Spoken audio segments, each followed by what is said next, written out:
Ben Earl is right to call Nations Championship brutal. It's pushing players to breaking point, and England are suffering unfairly.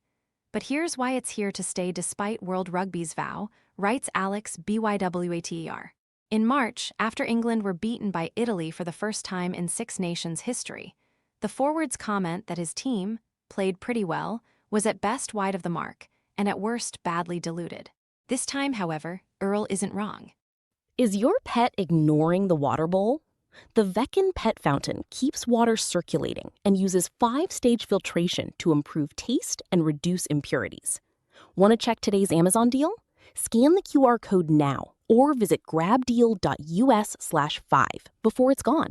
His assessment of England's summer schedule as brutal and his call for Nations Championship reform were refreshingly honest, and a rare example of a leading figure in Test rugby being prepared to say it as it is. Over the course of the past 3 weeks, England have played South Africa, Fiji and Argentina in Johannesburg, Liverpool and Santiago del Estero, respectively. 3 matches, 3 consecutive Saturdays, 3 different continents. No wonder the players are knackered. There's no two ways about it. England No 8 Earl said. It's been tough coming at the end of what's been quite a long season anyway. It has seemed a bit weird, but it's just something we're going to have to get used to because it's just the beginning.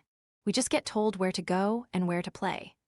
Ben Earl gives his all during his side's victory over Argentina on Saturday, England's 3rd match in as many weeks on 3 different continents.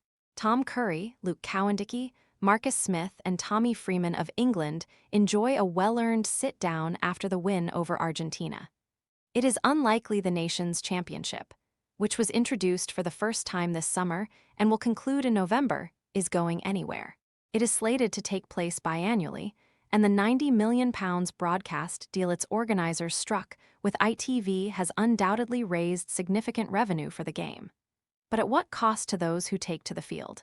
Asking players such as Earl to finish what has already been a tough campaign by flogging themselves around the world simply does not marry up with World Rugby's claim that player welfare is their no one priority.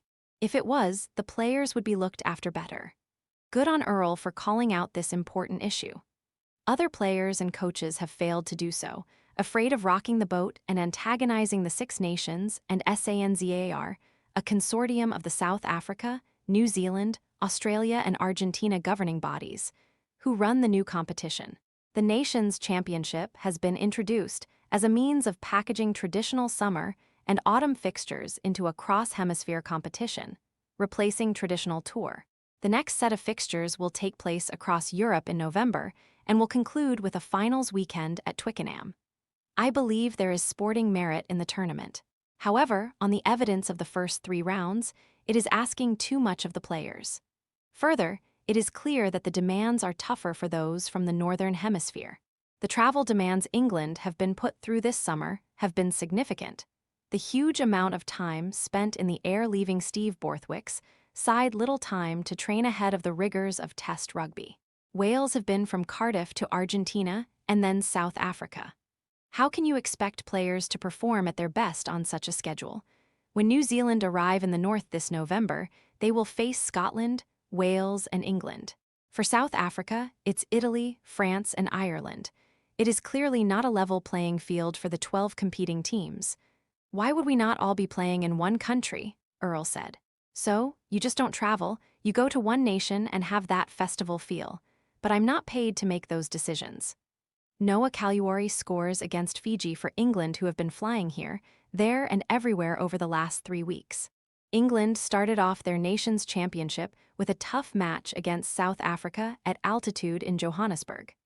Earl's suggestion is sensible, but unlikely to happen for commercial reasons. Countries won't give up home internationals lightly when sponsors have paid big bucks to be seen. When Daily Mail Sport raised concerns about the Nations Championship's logistics and player welfare back in February, we were given a rebuke from its organizers.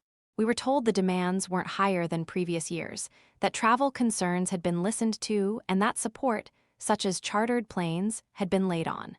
The message was clear, nothing to see here. But now stars such as Earl have spoken up, things are different. Without the players, there is no game and too much is being asked of rugby's top commodity. Maro Idoge and Tommy Freeman have both exceeded English rugby's 30-game-a-season limit in the past. Idoge had to be rested totally this summer. Henry Slade passed the 30-match cap in the season just finished. Earl finished 2025 with the Lions in Australia on August 2. This year, it was July 19 in the backwaters of Argentina. Earl and his teammates will now get 5 weeks off to try to recuperate before going to the well again. But it is not sustainable in the long term. Earl has put the ball in the court of rugby's organizers, and good on him.